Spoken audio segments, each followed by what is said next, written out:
அஸ்ஸலாமு அலைக்கும் வரஹ்மத்துல்லாஹி வபரகாத்துஹு. ஃபேஷன் கார்னர் நடத்தும் தினமும் ஒரு பயான் நிகழ்ச்சி.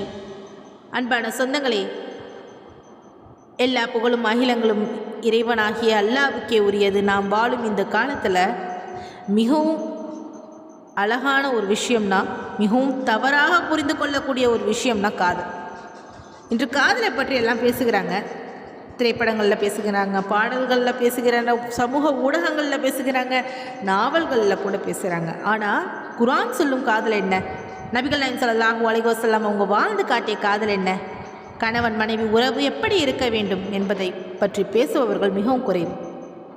அன்பானவர்களே, ஒரு கேள்வி கேட்குறேன். இன்று ஏன் இவ்வளவு குடும்பங்கள் உடைகின்றன? ஏன் இவ்வளவு விவாகரத்துகள் அதிகரிக்கின்றன? ஏன் ஒரே வீட்டில் வாழும் கணவன் மனைவி ஒருவரை ஒருவர் புரிந்து கொள்ள முடியாமல் தவிக்கிறாங்க? பிரச்சனை என்ன? பணமா? இல்லை. அழகா? இல்லை. வசதியா? இல்லவே இல்லை. அல்லாஹ் காட்டிய வழியில் குடும்ப வாழ்க்கையை வாழ மறந்துட்டோம். அன்பனவர்களே, திருமணங்கிறது ஒரு நிகழ்வு அல்ல, ஒரு நிகழ்ச்சி இல்லை, ஒரு விருந்து அல்ல, ஒரு சமூக ஒப்பந்தம் இல்லை, அது ஒரு இபாதத்.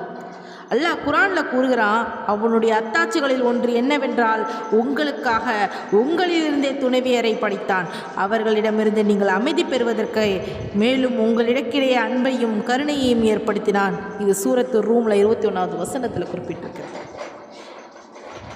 அல்லாஹ் சொல்லலை உங்களுடைய செல்வத்தை தருவதற்காக திருமணம்னு சொல்லலை, உங்களுடைய அழக வாழ்க்கையை தருவதற்கு தான் திருமணம். முதல்ல என்ன சொல்கிறான்? நீங்கள் அமைதி பெறுவதற்காக. சுப்ஹானல்லாஹ். ஒரு கணவன் வெளியில் எவ்வளவு கஷ்டப்பட்டானோ வீட்டுக்கு வந்தவுடன் அது அவனுக்கு அமைதியான இடம் என்று உணர வேண்டும். அதுபோல் ஒரு மனைவி எவ்வளவு சோர்வாக இருந்தாலும் என் கணவர் அருகில் இருந்தால் நான் பாதுகாப்பாக இருக்கிறேன் என்று உணர வேண்டும். இதுதான் இஸ்லாம் சொல்லும் இல்லற வாழ்க்கை. ஆனால் இன்று வீடுகள் பெரிதாக இருக்குது, இதயங்கள் சிறிதாக தான் இருக்குது. வசதிகள் அதிகமாக இருக்குது, நிம்மதி குறைந்து விட்டது. ஏனென்றால் நாம் திருமணம் செய்ய கற்றுக்கொண்டோம், ஆனால் திருமண வாழ்க்கை வாழ கற்றுக்கொள்ளவில்லை.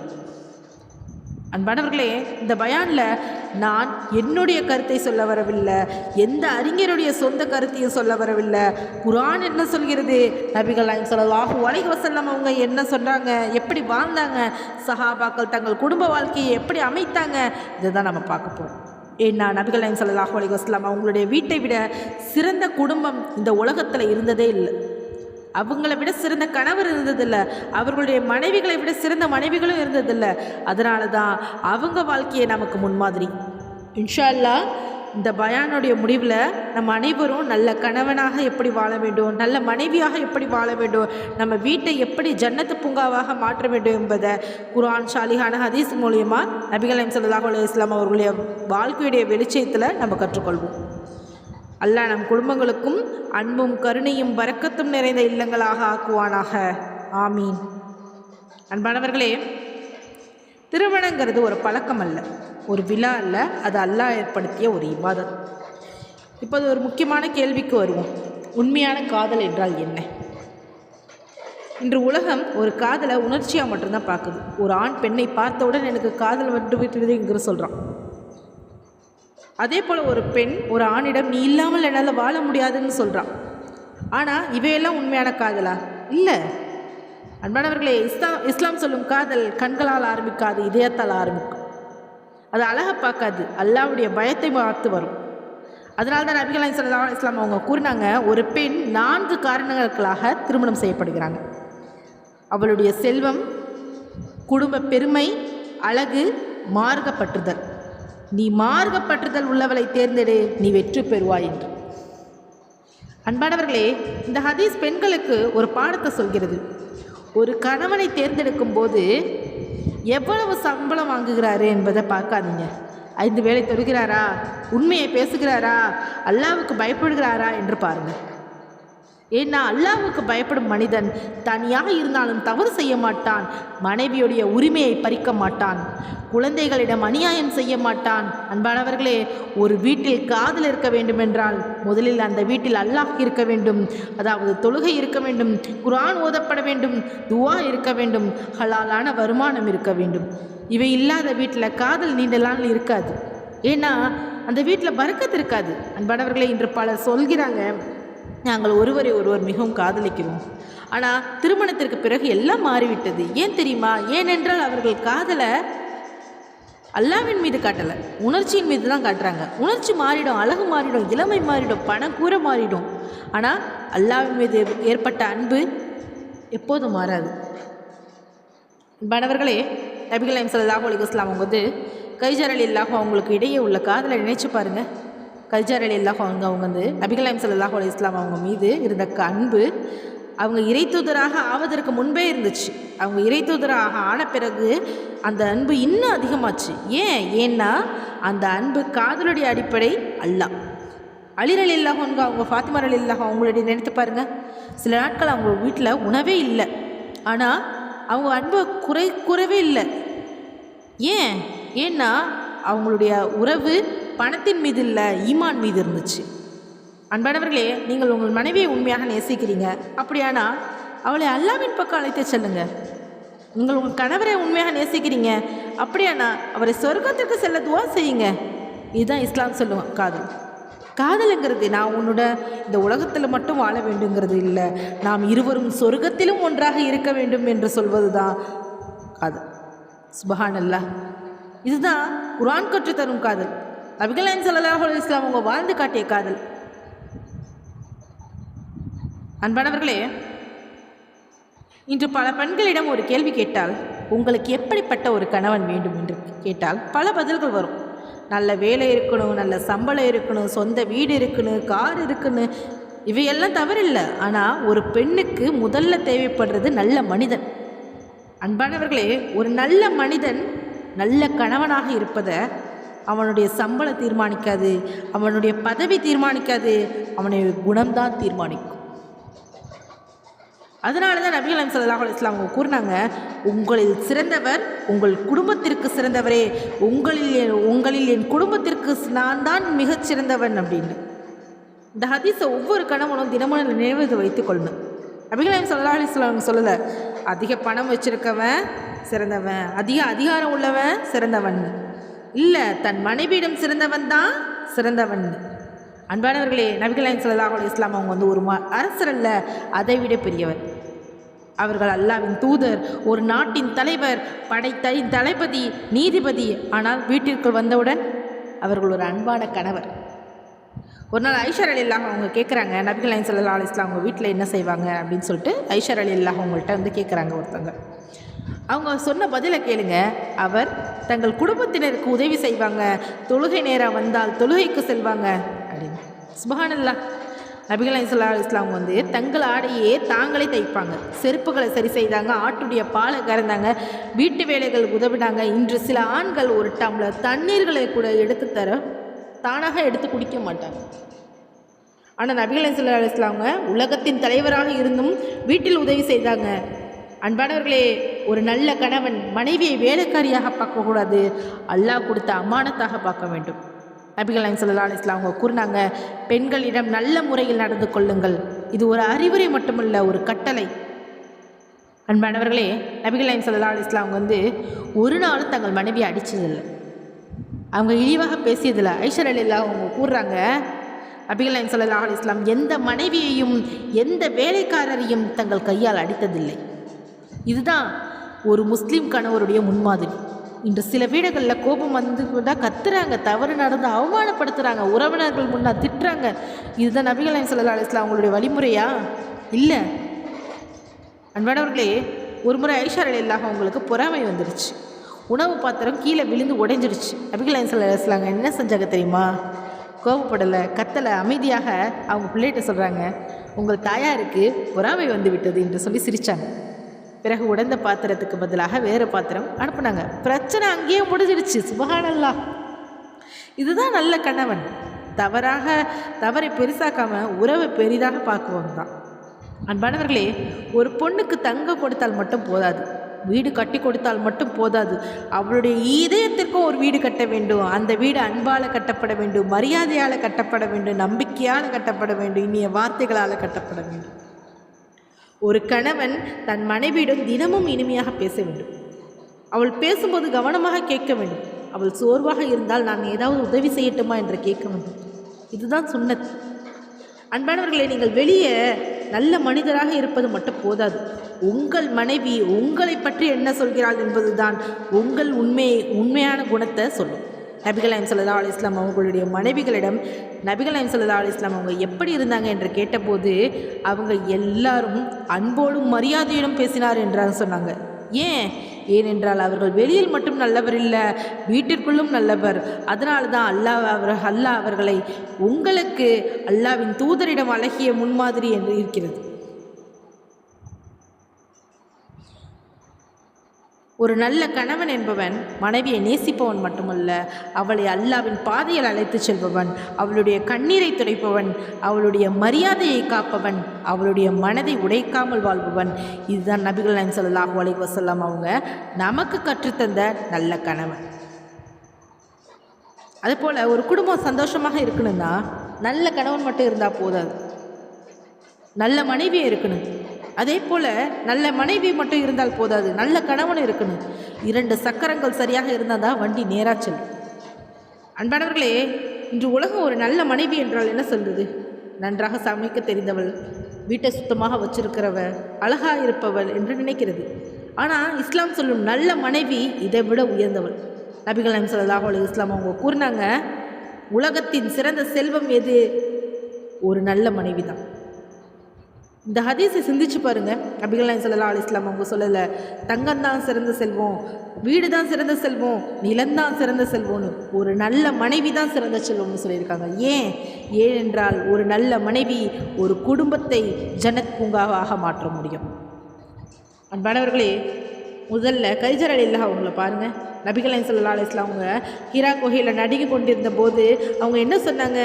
உங்களுக்கு என்ன ஆனது என்று குற்றம் சாட்டல, நீங்கள் ஏன் போனீங்கன்னு கேட்கல. முதல்ல அவங்கள போத்துனாங்க, ஆறுதல் சொன்னாங்க. பிறகு அல்லாஹ் அவங்கள ஒருபோதும் கைவிட மாட்டான்னு நம்பிக்கை கொடுத்தாங்க. இதுதான் நல்ல மனைவியுடைய அடையாளம். கணவன் உடைந்து வந்தால் அவரை இன்னும் உடைக்காமல் அவரை தாங்கி பிடிப்பவர் தான். அன்பானவர்களே, அடுத்தது பாருங்கள், ஃபாத்திமா ரலியல்லாஹு அன்ஹா அவங்கள பாருங்கள். நபிகள் நாயகம் ஸல்லல்லாஹு அலைஹி வஸல்லம் அவங்களுடைய செல்ல மகள். விரும்பியிருந்தால் அருமையான வாழ்க்கை வாழ்ந்திருக்கலாம். ஆனால் அவங்க தேர்ந்தெடுத்தது அலி ரலியல்லாஹு அவங்களுடைய எளிமையான வாழ்க்கை. வறுமை இருந்துச்சு, கஷ்டம் இருந்துச்சு, ஆனால் பொறுமையாக இருந்துச்சு, குறை சொல்லவில்லை, கணவனை இழிவுபடுத்தவில்லை. அன்பானவர்களை, இன்று சில வீடுகளில் கணவன் வேலை இழந்து விட்டால் முதல் வார்த்தை உங்களால் எதுவுமே முடியாது, இதுதான். ஆனால் ஃபாத்திமா ரலியல்லாஹு அவங்க அப்படி பேசலை. ஏன்னா ஒரு நல்ல மனைவி கணவனுடைய பலவீனத்தை உலகத்திற்கு சொல்ல மாட்டான், அவருக்கு பலமாக இருப்பாள். அன்பானவர்களே, அடுத்து பாருங்கள், ஐஷா ரலியல்லாஹு அன்ஹா அவங்க நபிகள் நாயகம் ஸல்லல்லாஹு அலைஹி வஸல்லம் அவங்களோட பேசினாங்க, கேள்விகள் கேட்டாங்க, சிரித்தாங்க, தங்களோட உணவுகளை மறைக்கலை. இதிலிருந்து நம்ம என்ன கற்றுக்கொள்கிறோம்? ஒரு நல்ல மனைவி கணவருடன் பேச வேண்டும், மனம் விட்டு பேச வேண்டும். பிரச்சனைகளை உள்ளேயே வைத்து கொண்டு ஒரு நாள் வெடித்து விடக்கூடாது. அன்பானவர்களே, ஒரு வீட்டில் கணவனும் மனைவியும் பேசுவதை நிறுத்திவிட்டால் அந்த வீட்டில் ஷைத்தான் பேச ஆரம்பிச்சிடும். அதனால தான் தினமும் சிறிது நேரமாவது கணவன் மனைவி பேச வேண்டும். ஒருவருடைய நாளை பற்றி, ஒருவருடைய கவலையை பற்றி, ஒருவருடைய கனவுகளை பற்றி பேச வேண்டும். அதுதான் உறவை வலுப்படுத்தும். அன்பானவர்களே, ஒரு நல்ல மனைவி கணவனுடைய குறைகளை வெளியே சொல்ல மாட்டாள், உறவினர்களிடம் சொல்ல மாட்டாள், நண்பர்களிடம் சொல்ல மாட்டாள். ஏனென்றால் கணவனுடைய மரியாதை தன்னுடைய மரியாதை என்று புரிந்து கொள்வாள். அதே போல தான் கணவனும் மனைவியுடைய குறையை வெளியில் பேசக்கூடாது. இருவரும் ஒருவருடைய மரியாதையை மற்றொருவர் காப்பாற்ற வேண்டும். அன்பானவர்களே, ஒரு பெண் தன் கணவனுக்கு சமைத்து கொடுப்பது நல்லது, வீட்டை கவனிப்பது நல்லது. ஆனால் அதைவிட பெரிய விஷயம் கணவனுடைய ஈமானை காப்பது. தொழுகைக்கு செல்லுங்க, குர்ஆன் ஓதுங்க, அல்லாஹ்வை நினையுங்க என்று நினைவூட்டும் மனைவி உலகத்தில் மிகப்பெரிய செல்வம். அன்பானவர்களே, ஒரு நல்ல மனைவி என்பவள் கணவனுடைய வாழ்க்கையை, இந்த உலகத்தை மட்டும் அழகாக்குபவள் இல்லை, சொர்க்கம் வரை அழைத்து செல்லும் துணைவி தான். அதுதான் கதீஜா ரலியல்லாஹு, அதுதான் ஃபாத்திமா ரலியல்லாஹு, அதுதான் ஆயிஷா ரலியல்லாஹு. அன்பானவர்களே, இது வரைக்கும் ஒரு நல்ல கணவன் எப்படி இருக்குன்னு, ஒரு நல்ல மனைவி எப்படி இருக்குன்னு பார்த்தோம். இப்போது ஒரு குடும்பத்தை மெதுவாக அழிக்கும் சில தவறுகளை பார்ப்போம். அன்பானவர்களே, பெரிய வீடுகளை ஒரே நாளில் இடிக்க முடியாது. ஆனால் ஒரு சிறிய விரிசல் வந்துவிட்டால் அந்த வீட்டை சரி செய்யாமல் விட்டால் ஒரு நாள் முழு கட்டிடமும் இழிந்து விடும். குடும்ப வாழ்க்கை அப்படி தான். பெரிய தவறுகள் மட்டும் குடும்பத்தை உடைக்கிறதில்ல, சிறிய தவறுகளும் தினமும் சேரும் தான் குடும்பம் உடைக்கிறது. முதல் தவறு அல்லாஹ்வை மறந்த குடும்பம். ஒரு வீட்டில் தொழுகை இல்லை, குர்ஆன் இல்லை, துவா இல்லை, அப்படியான அந்த வீட்டில் நிம்மதியும் இருக்காது, பரக்கத்தும் இருக்காது. நம்ம அழகான திரைச்சிலை வாங்குகிறோம், அழகான சோஃபா வாங்குகிறோம், ஆனால் அல்லாஹ்வுடைய நினைவை கொண்டு வர மறந்துடுறோம். இரண்டாவது தவறு மரியாதை இல்லாத பேச்சு. கணவன் மனைவி சண்டை போடலாம், கருத்து வேறுபாடு வரலாம், ஆனால் மரியாதை போய்விடக்கூடாது. சில வீடுகளில் கணவன் மனைவியுடைய பெயரை வேகமாக சொல்லி திட்டுக்கிறாங்க, மனைவி கணவனை அவமானப்படுத்துகிறாங்க, குழந்தைகளை முன்னாடி, உறவுகள் முன்னாடி. இது இஸ்லாம் கற்று தந்த வழிமுறை இல்லை. ஒரு வார்த்தை ஒரு இதயத்தை உடைத்து விடும். அதே ஒரு இனிய வார்த்தை அந்த இதயத்தை மீண்டும் உயிர்ப்பிக்கும். மூன்றாவது தவறு ஒப்பிட்டு பேசுவது. அந்த வீட்டை பாரு, இந்த வீட்டை பாரு, அவளுடைய கணவனை பாரு, அவருடைய மனைவியை பாரு. இந்த ஒப்பீடுகள் குடும்பத்தை அழிக்கும் விஷயம். அல்லாஹ் ஒவ்வொரு குடும்பத்திற்கும் ஒவ்வொரு சோதனையும் வேறுபட்டு கொடுத்திருக்கிறான். அதனால் ஒப்பிடாதீர்கள், நன்றி சொல்ல கற்றுக்கொள்ளுங்கள். நான்காவது தவறு கோபத்தில் பேசுவது. நபிகள் நாயகம் ஸல்லல்லாஹு அலைஹி வஸல்லம் அவங்க கூறுகிறாங்க, கோபப்படாதே. அந்த வார்த்தையை மீண்டும் மீண்டும் மீண்டும் சொல்கிறாங்க. ஏனென்றால் கோபத்தில் பேசக்கூடிய ஒரு வார்த்தை வாழ்நாள் முழுவதும் மறக்க முடியாத காயத்தை ஏற்படுத்திடும். ஐந்தாவது தவறு மன்னிக்காத மனம். கணவன் தவறு செய்கிறான், மனைவியும் தவறு செய்கிறான். ஏன்னா இருவரும் மனிதர்கள் தான். ஆனால் மன்னிப்பு இல்லாத வீட்டில் நிம்மதி இருக்காது. நபிகள் ஸல்லல்லாஹு அலைஹி வஸல்லம் அவங்க எத்தனை தவறுகளை பொறுமையாக கையாண்டாங்க தெரியுமா? அதுதான் நமக்கும் முன்மாதிரி. ஆறாவது தவறு பிறர் முன்னால் குறைகளை பேசுவது. இன்று சில கணவர்களுடைய குறைகளை தன் தோழிகளிடம் சொல்கிறாங்க. சில கணவர்கள் மனைவியுடைய குறைகளை நண்பர்களிடம் பேசுகிறாங்க. அன்பானவர்களே, இது நம்பிக்கை துரோகம். குடும்ப ரகசியம் குடும்பத்திலேயே தான் இருக்கணும். ஏழாவது தவறு நேரம் ஒதுக்காமல் இருக்கிறது. இன்று பணம் சம்பாதிக்க நேரம் இருக்குது, கைபேசிக்காக நேரம் இருக்குது, தொலைக்காட்சியில் நேரம் இருக்கிறது. ஆனால் மனைவியிடம் 10 நிமிஷம் பேச, கணவனிடம் 10 நிமிஷம் பேச நேரம் இல்லை. நபிகள் நாயகம் ஸல்லல்லாஹு அலைஹி வஸல்லம் அவங்க தங்களுடைய மனைவிகளுடன் பேசினாங்க, சிரித்தாங்க, நடந்தாங்க, கேட்டாங்க. இதுதான் சுன்னத். எட்டாவது தவறு நன்றி சொல்லாது. ஒரு மனைவி ஒரு நாள் முழுசும் உழைக்கிறான், அவளுக்கு ஜஸாக்கல்லாஹ், அல்லாஹ் உன்னை நன்மையாக்கட்டும் என்று எத்தனை கணவன்மார்கள் சொல்கிறாங்க. அதே போல் வெளியே உழைத்து வரும் கணவனிடம் அல்லாஹ் உங்களுக்கு பரக்கத்து தரட்டும் என்று எத்தனை மனைவிமார்கள் நன்றி சொல்லும் குடும்பத்தில் அன்பு அதிகரிக்குது. ஒன்பதாவது தவறு பெற்றோருடைய பேரில் சண்டை. ஓ அம்மா, ஏன் அம்மா, இப்படி ஆரம்பிக்க சண்டங்கள் தான் பல குடும்பத்தில் உடைக்குது. இஸ்லாம் இரு பெற்றோருக்கும் மரியாதை கொடுக்க சொல்கிறது. அதே நேரத்தில் கணவன் மனைவி உறவையும் பாதுகாக்க சொல்கிறது. அறிவோடு நடக்க வேண்டும். 10வது தவறு அல்லாஹ்விடம் துவா செய்யாதது. அன்பானவர்களே, நாம் வீட்டுக்கு கடை வாங்குகிறோம், வண்டிக்கு காப்பீடு எடுப்போம், ஆனால் நம் குடும்பத்தை பாதுகாக்க அல்லாஹ்விடம் எத்தனை பேர் அழுது துவா செய்கிறோம். துவா இல்லாத குடும்பம் பலவீனமான குடும்பம், துவா செய்யும் குடும்பம் அல்லாஹ்வின் பாதுகாப்பில் இருக்கிற குடும்பம். அன்பானவர்களே, இந்த 10 தவறுகளில் 1, 2 அல்லது பல தவறுகள் நம்முடைய வாழ்க்கையில் இருக்கலாம். இன்று அல்லாஹ்வுக்காக அவற்றை திருந்தி முடிவு செய்வோம். ஏன்னா ஒரு சந்தோஷமான குடும்பம் ஒரே நாளில் உருவாகாது. தினமும் அன்பால், பொறுமையால், மன்னிப்பால், துவாவால் உருவாக்க வேண்டும். அன்பானவர்களே, இப்போது இந்த பயானில் மிகவும் அழகான பகுதிக்கு வந்திருக்கிறோம். நபிகள் நாயகம் ஸல்லல்லாஹு அலைஹி வஸல்லம் அவங்களுடைய குடும்ப வாழ்க்கை. அன்பானவர்களே, நம்ம நபிகள் நாயகம் ஸல்லல்லாஹு அலைஹி வஸல்லம் அவங்கள ரசூலுல்லாஹ் நேசிக்கிறோம்.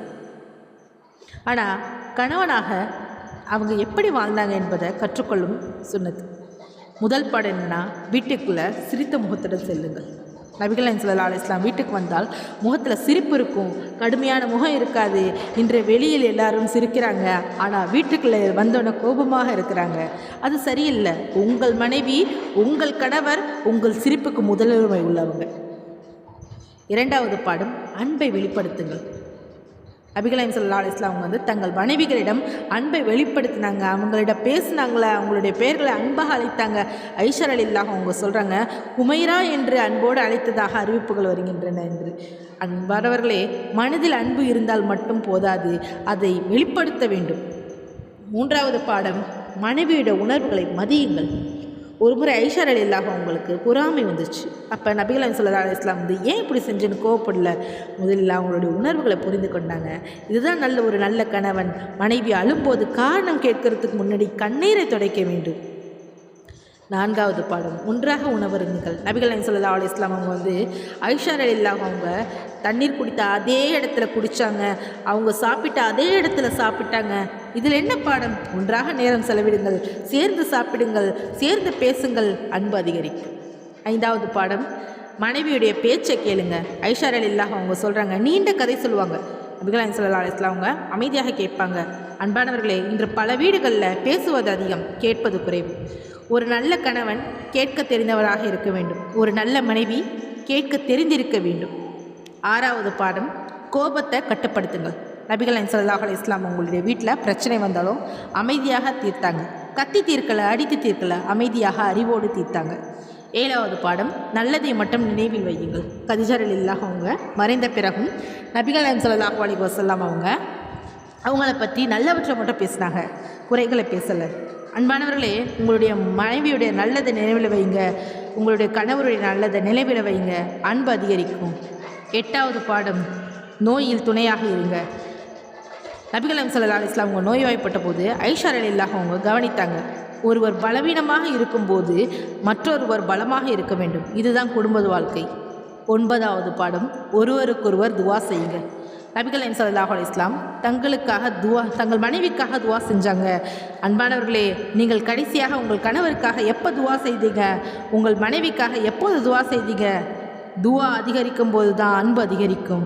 10வது பாடம் மறுமையை இலக்காக வைத்த குடும்பம் நடத்துங்க. நபிகள் நாயகம் ஸல்லல்லாஹு அலைஹி வஸல்லம் அவங்களுடைய குடும்ப வாழ்க்கைக்கு இலக்கு இந்த உலகம் மட்டுமல்ல, சொர்க்கம். அதனால தான் அவங்க ஒருவரை ஒருவர் அல்லாஹ்வின் பக்கம் அழைத்தாங்க, தொழுகைக்கு அழைத்தாங்க, நன்மைக்கு அழைத்தாங்க. அன்பானவர்களை, இந்த 10 பாடங்களை நம்ம வீட்டில் நடைமுறைப்படுத்தினா நம்பிடும் நபிகள் நாயகம் ஸல்லல்லாஹு அலைஹி வஸல்லம் அவர்களுடைய இல்லத்தை போல அன்பு நிறைந்த இல்லமாக மாறும். நினைவில் வைத்து கொள்ளுங்க, ஒரு சந்தோஷமாக குடும்பத்தில் ரகசியம் பணம் அல்ல, அன்பு, அழகு இல்லை, மரியாதை, அதிகாரம் இல்லை, பொறுமை. இதைத்தான் நபிகள் நாயகம் ஸல்லல்லாஹு அலைஹி வஸல்லம் அவங்க நாங்கள் வாழ்க்கையில் கற்றுக் கொடுத்தாங்க. இந்த பயான் உங்களுக்கு பிடிச்சிருந்துச்சுன்னா லைக் பண்ணுங்கள், இதை மற்றவர்களுக்கு பகிர ஷேர் பண்ணுங்கள். இன்ஷா அல்லாஹ் இதை போன்ற அதிகமான பயான்களை தொடர்ந்து பார்க்க நம்ம சேனலை சப்ஸ்கிரைப் பண்ணிக்கோங்க. இன்ஷா அல்லாஹ் வேறு ஒரு அழகிய பயானுடன் அடுத்த வாரம் உங்களை சந்திக்கிறேன். அஸ்ஸலாமு அலைக்கும் வரஹ்மத்துல்லாஹி வபரகாத்துஹு.